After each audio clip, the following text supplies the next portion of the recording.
Hi there, everyone. I'm doing a live, in-person demonstration of what it's like to live in a solar house. It's so protected from the wind, and it's so sunny and warm today, right where I'm sitting.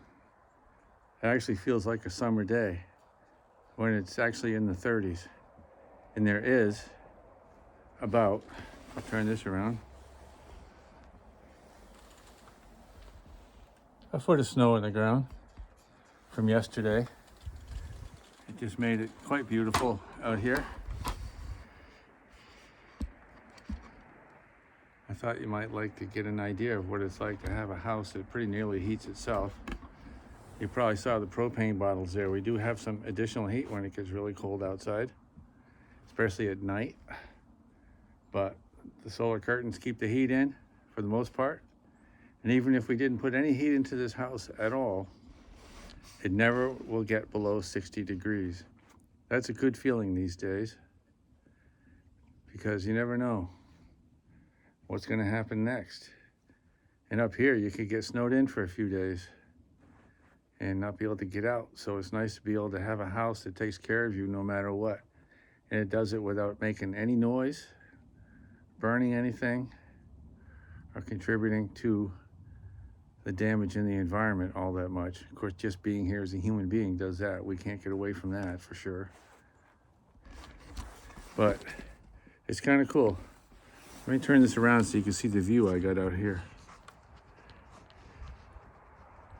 That's what I look at every single day. This house actually faces 15 degrees southeast.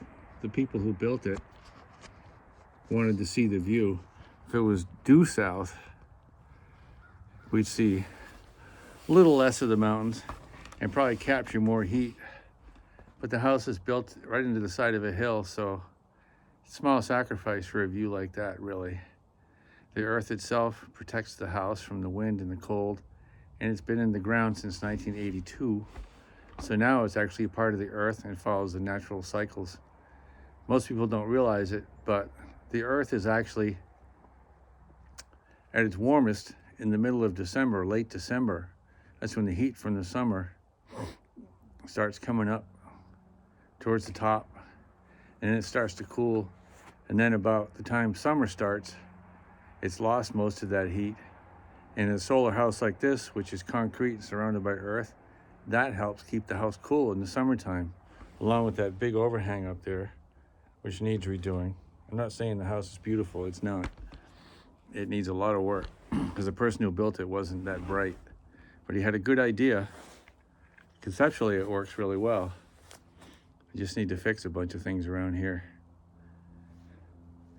But I'd rather be here than in a conventional house like I used to own, or if the power goes out and the wind is blowing and the oil burner doesn't come on, you're really scared.